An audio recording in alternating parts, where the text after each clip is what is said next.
بسم اللہ الرحمن الرحیم۔ السلام علیکم۔ پہلی ویڈیو میں ہم نے یہ جانا کہ ایسی بہت ساری سچویشنز ہیں جن میں علماء کے فہم کے مطابق قرآن مجید میں بیان کردہ نصاب کے تحت ورثہ میں حصوں کی تقسیم ممکن ہی نہیں ہے۔ اس ویڈیو میں ہم یہ جانیں گے کہ اگر علماء کے مطابق قرآن مجید کے بیان کردہ حصوں پر تقسیم ممکن نہیں ہے تو پھر علماء ان سچویشنز میں وراثت کیسے تقسیم کرتے ہیں؟ کیا وہ ان حصوں کی تقسیم میں جو مشکلات پیش آتی ہیں انہیں حل کر پاتے ہیں، اور جو حل وہ بتاتے ہیں اس کے تحت ان کے مطابق حصے کیا ایسے ہی تقسیم ہو جاتے ہیں جیسا کہ انہوں نے قرآن مجید سے سمجھا ہے؟ ہم یہاں انہی تینوں سچویشنز کو لیتے ہیں اور دیکھتے ہیں کہ ان تینوں سچویشنز میں علماء کے نزدیک اگر حصے تقسیم نہیں ہو رہے تو اب کیا کیا جائے گا، اور ورثہ میں ترکے کی تقسیم کیسے ہوگی۔ پہلی سچویشن یہ تھی کہ ماں باپ کو کل رقم کا 33.33% یعنی 1/3 اور بیٹیوں کو 66.66% یعنی 2/3 حصہ دینے کے بعد شوہر کو 25% یعنی 1/4 حصہ دینا تھا، جبکہ کل ترکہ جو کہ 12 روپے تھا، 4 روپے ماں باپ اور 8 روپے بیٹیوں کو دینے کے بعد ختم ہو چکا تھا۔ تو اب شوہر کو حصہ کیسے دیا جائے گا؟ ہمارے فقہا کے مطابق اس سچویشن میں شوہر کو کل رقم کا 25% دینا چونکہ ممکن نہیں ہے، لہٰذا اب شوہر کو رقم ادا کرنے کا ایک ہی حل ہے، اور وہ یہ کہ شوہر سمیت بقیہ تمام ورثاء کے حصوں میں برابر تناسب کے ساتھ کمی کر دی جائے۔ میتھمیٹکس میں تمام حصوں میں کمی کرنے کا یہ قاعدہ کچھ یوں ہے: decreasing the fractional shares to a common denominator and increasing the denominator in order to make it equal to the sum of numerator۔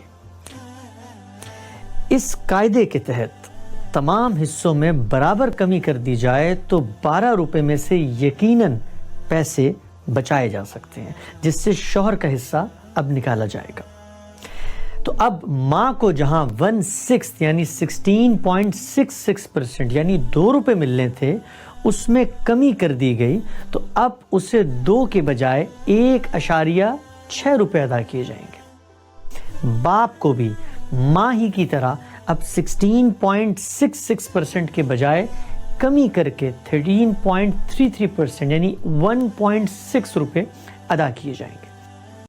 بیٹیوں کو جنہیں پہلے 2/3 یعنی کل ترکے کا 66.66% ادا کرنا تھا، انہیں اب کمی کر کے 53.33% ادا کیا جائے گا، یعنی 8 کے بجائے 6.4 روپے۔ اور یوں ان تینوں کو حصہ دینے کے بعد پہلے ہمارے پاس پیسے نہیں بچ رہے تھے، لیکن اب 2.4 روپے بچ گئے ہیں جو 12 روپے کا 20% بنتے ہیں۔ تو اب یہ اس شوہر کو ادا کیا جائے گا جس کو ہم نے پہلے 25% رقم ادا کرنی تھی۔ امت مسلمہ کے فقہا اور مفسرین کے مطابق اس حل کو اول کہا جاتا ہے، اور پوری امت کا اس پر اجماع اور اتفاق ہے کہ اگر ایسی صورتحال پیدا ہو جس میں حصوں کی تقسیم ممکن نہ ہو تو یہی طریقہ کار اپنایا جائے گا اور سب ورثاء کے حصوں میں برابر کمی کر دی جائے گی۔ فقہا کے مطابق یہ مسئلہ سب سے پہلے سیدنا عمر رضی اللہ تعالی عنہ کے زمانے میں سامنے آیا تھا۔ آپ نے ہی سب سے پہلے اول کا طریقہ اپنایا اور حصوں میں برابر کمی کر دی۔ اس وقت سے آج تک سوائے اہل تشیع کے پوری امت میں مسئلہ اول کے حل پر اتفاق ہے، اور یہی طریقہ پوری امت مسلمہ میں رائج ہے۔ آئیے دیکھتے ہیں کہ اس حل کے نتیجے میں جس کی نسبت عمر رضی اللہ تعالی عنہ کی جانب کی جاتی ہے، کیا علماء کے فہم کے مطابق قرآن مجید نے جو حصے بیان کیے تھے یہاں تقسیم ہو سکے ہیں؟ علماء کے مطابق قرآن مجید نے 12 روپے کے ترکے میں جہاں ماں کو 2 روپے ادا کرنے کا حکم دیا تھا، اس حل کے نتیجے میں اب اسے 1.6 روپے ادا کیے گئے ہیں۔ باپ کو جہاں 2 روپے ادا کرنے کا حکم دیا گیا تھا اسے بھی 1.6 روپے ادا کیے گئے ہیں، اور بیٹیوں کو جنہیں 8 روپے ادا کرنے کا حکم دیا گیا تھا انہیں علماء نے اول کے ذریعے 6.4 روپے ادا کیے ہیں، اور شوہر جسے علماء کے نزدیک قرآن مجید کے مطابق 3 روپے ملنے تھے، اب اسے صرف 2.4 روپے ادا کیے گئے ہیں۔ یہاں سوال یہ پیدا ہوتا ہے کہ اول کے اس طریقہ کار کے مطابق جو حل علماء نے تجویز کیا ہے اس پر عمل کرنے سے پہلے علماء کے نزدیک قرآن کے مطابق شوہر کا حصہ ادا کرنے میں دشواری ہو رہی تھی، لیکن اول کا طریقہ اپنانے کے بعد جو نتیجہ سامنے آیا اس سے تو واضح ہوتا ہے کہ اب چاروں ورثاء کے حصے علماء کے فہم کے مطابق قرآن مجید میں بیان کردہ تناسب سے بالکل مختلف ہو گئے ہیں۔ گویا اول کے حل سے علماء نے شوہر کو قرآن کی ہدایت کے تحت حصہ دلوانے کے لیے قرآن ہی کے بیان کردہ تمام حصوں کو یکسر تبدیل کر دیا۔ تو یہ پہلی سچویشن تھی جس میں علماء نے اس سچویشن میں حصے تقسیم کرنے کا حل بتایا جہاں پر قرآن مجید کے مطابق ورثاء میں حصے تقسیم ہی نہیں ہو پا رہے تھے، اور یوں پہلے جہاں ایک فریق محروم ہو رہا تھا، اب تمام فریقین علماء کے فہم کے مطابق قرآن کے متعین کردہ حصوں سے مکمل طور پہ محروم کر دیے گئے، اور نئے تناسب سے ان میں ترکہ تقسیم کیا گیا ہے، اور یوں یہ بتایا گیا ہے کہ قرآن مجید کے بیان کردہ حصوں پر تقسیم علم اور عقل کے کسی بھی بنیاد پر سرے سے ممکن ہی نہیں ہے۔ ایک ہی صورت ہے کہ حصے تبدیل کر دی جائے اور دنیا کو یہ کہہ دیا جائے کہ قرآن پر اس صورتحال میں عمل ممکن ہی نہیں ہے۔ اب ہم دیکھتے ہیں کہ دوسری سچویشن میں علماء کیا حل تجویز کرتے ہیں۔ دوسری سچویشن میں بھی علماء نے قرآن مجید سے جو حصے متعین کیے تھے ان کی تقسیم ممکن نہیں تھی۔ دوسری سچویشن تھی کیا؟ وہ صورت یہ تھی کہ دنیا سے ایک ایسی عورت رخصت ہو گئی ہیں کہ جن کے ایک شوہر زندہ ہیں، ان کی ماں ہے اور 2 حقیقی بہنیں ہیں۔ علماء کے مطابق قرآن مجید کے تحت ماں کو 1/6 یعنی کل 12 روپے کے ترکے میں سے 2 روپے ملنے تھے، 2 حقیقی بہنوں کو کل ترکے کا 2/3 یعنی 8 روپے ملنے تھے۔ اسی طرح علماء کہتے ہیں کہ شوہر کو قرآن مجید کے مطابق آدھا یعنی 6 روپے ملنے چاہیے، لیکن ہم یہ دیکھتے ہیں کہ 12 روپے کے ترکے میں سے ماں کو 2 روپے، بہنوں کو 8 روپے دینے کے بعد پیچھے صرف 2 روپے بچتے ہیں، جبکہ شوہر کو ابھی ہم نے 6 روپے ادا کرنے ہیں۔ تو علماء اس سچویشن میں بھی اول کا طریقہ اختیار کرتے ہیں، لہٰذا ان کے مطابق یہاں بھی تمام ورثاء کے حصے بالکل پچھلی سچویشن کی طرح برابر کم کر دیے جائیں گے۔ تو یوں اب جہاں ماں کو پہلے 16.66% دیا جا رہا تھا یعنی 2 روپے، اب ان کا حصہ کم کر کے انہیں 12.5% یعنی 1.5 روپے ادا کیے جائیں گے۔ بہنوں کو جنہیں علماء کے فہم کے تحت قرآن مجید کے مطابق کل ترکے کا 2/3 یعنی 12 میں سے 8 روپے ملنے تھے، اب انہیں 66.66% کے بجائے کم کر کے صرف 50% ادا کیے جائیں گے، یعنی کہ 8 کے بجائے صرف 6 روپے انہیں دیے جائیں گے۔ 12 میں سے ماں کو 1.5 اور بہنوں کو 6 روپے ادا کرنے کے بعد 4.5 روپے ہمارے پاس بچ گئے ہیں۔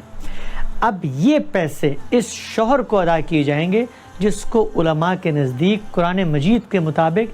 50% ملنا تھا، یعنی 12 روپے میں سے 6 روپے ملنے تھے۔ اب اس کا حصہ کم کر کے اسے 37.5% یعنی 6 روپے کے بجائے صرف 4.5 روپے ادا کیے جا رہے ہیں۔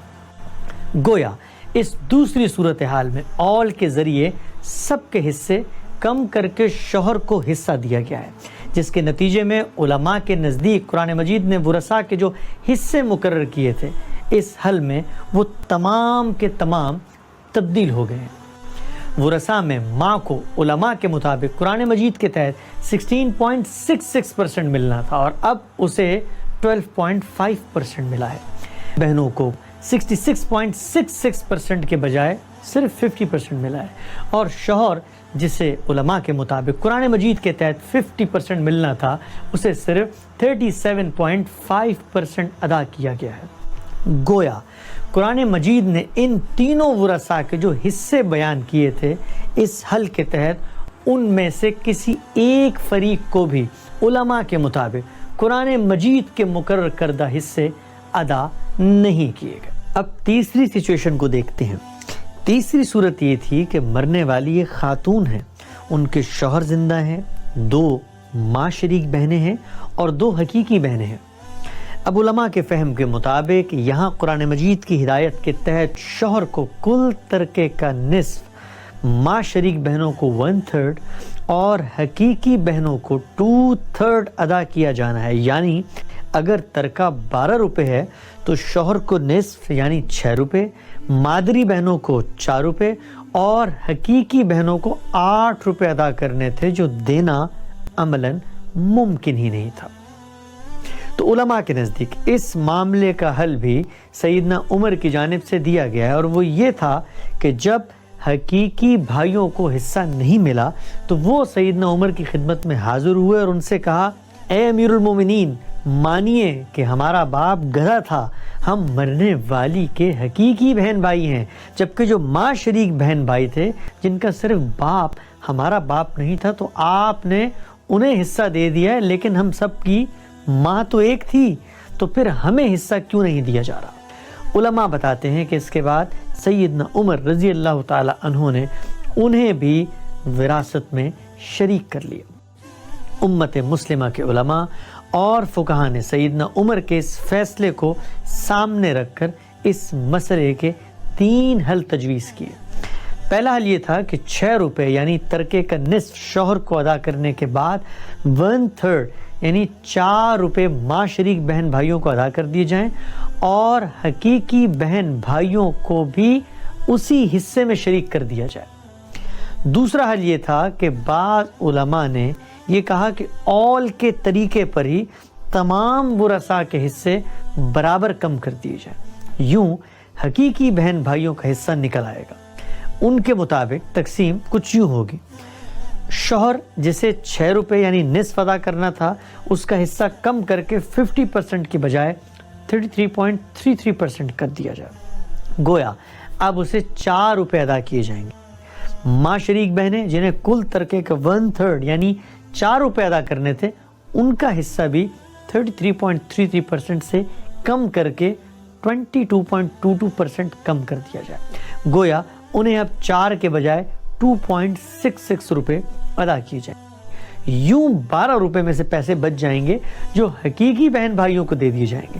وہ حقیقی بہن بھائی جنہیں کل ترکے کا 2/3 یعنی 66.66% ملنا تھا اب کم کر کے 44.44% یعنی 8 روپے کے بجائے 5.33 روپے ادا کیے جائیں گے۔ بعض علماء نے اس پورے مسئلے کا یہ حل نکالا کہ شوہر اور ماں شریک بہن بھائیوں کو حصہ دینے کے بعد چونکہ ہمیں 8 روپے حقیقی بہن بھائیوں کو ادا کرنے تھے اور بچے ہمارے پاس صرف 2 روپے ہیں، تو حقیقی بہن بھائیوں کو سرے سے کوئی حصہ ہی نہ دیا جائے۔ آئیے دیکھتے ہیں یہ تینوں حل ترکہ ایسے ہی تقسیم کر رہے ہیں جیسا علماء کی انڈرسٹینڈنگ کے مطابق قرآن مجید نے شوہر، اخیافی بہنوں اور حقیقی بہنوں کے لیے بیان کیا ہے۔ پہلے حل میں حقیقی بہنوں کو ماں شریک بہنوں کے ساتھ شریک کر لیا گیا ہے، جس سے نہ صرف یہ کہ ماں شریک بہنوں کو کل ترکے کا 1/3 نہیں مل پایا بلکہ حقیقی بہنوں کو جن کو 2/3 حصہ ملنا تھا۔ اس حل کے نتیجے میں علماء کے مطابق قرآن مجید کے بیان کردہ حصوں سے یکسر مختلف پروپورشنز کے تحت ان دونوں فریقین کو حصہ دیا جا رہا ہے۔ دوسرے حل میں اول کا طریقہ اپنا کر تمام فریقین کے حصے برابر کم کر دیے گئے۔ یہاں وہی مشکل پیش آئی جو پہلے 2 فریقین کے ساتھ پیش آ رہی تھی، یعنی ان 2 کو برابر حصہ نہیں مل رہا تھا، اب ان کے ساتھ تیسرے فریق کو بھی شامل کر لیا گیا ہے، یعنی علماء کے مطابق جس شوہر کو نصف یعنی ترکے کا آدھا ملنا تھا اب اسے ترکے کا آدھا نہیں ملے گا اور تمام ورثاء کے حصے برابر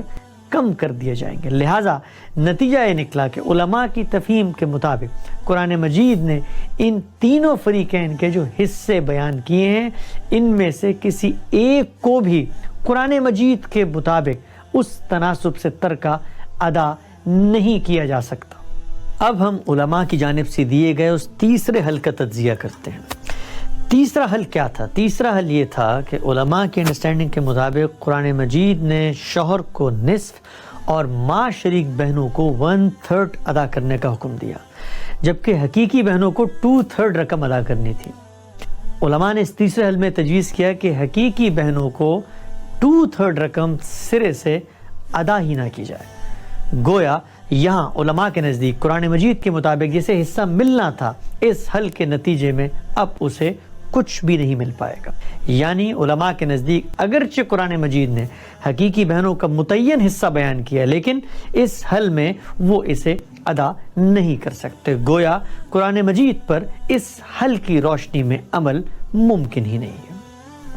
اب تک ہم نے علماء کے فہم کے مطابق قرآن مجید نے حصوں کی جو تقسیم کی ہے اسے جانا، اس تقسیم میں حائل مشکلات کا جائزہ لیا، ان مشکلات کے حل کے لیے علماء نے جو تجاویز دی انہیں سمجھا اور اس حل کا قرآن مجید سے موازنہ کیا، جس سے یہ واضح ہو گیا کہ جو مشکل پیدا ہوئی تھی اسے حل کرتے کرتے مشکلات کا ایک پہاڑ کھڑا ہو گیا ہے۔ اور علماء کی تفہیم کے مطابق نہ صرف یہ کہ قرآن مجید کے بیان کردہ حصے تقسیم نہیں ہو پا رہے، بلکہ جو حل تجویز کیا گیا ہے اس سے مسئلہ اور بھی گمبھیر ہو گیا ہے۔ اس کے بعد ہم اگلی ویڈیو میں یہ دیکھتے ہیں کہ علماء نے جو حل تجویز کی ہیں ان سے مشکلات اور بڑھ رہی ہیں، اور ان کے مطابق قرآن مجید نے وراثت کی تقسیم کے جو حصے بیان کیے ہیں وہ تقسیم ہی نہیں ہو پا رہے۔ تو کیا کہیں یہ امکان تو نہیں کہ علماء نے قرآن مجید سے جو حصے سمجھے ہیں انہی میں غلطی ہو گئی؟ اگلی ویڈیو میں ہم یہ جانیں گے کہ سارے مسئلے کی کوئی ایسی انڈرسٹینڈنگ بھی ہے جس کے مطابق قرآن مجید نے تقسیم وراثت کا جو قانون بیان کیا ہے اس کے مطابق حصے تقسیم کرنے میں یہ مشکلات سرے سے پیش ہی نہیں آتی۔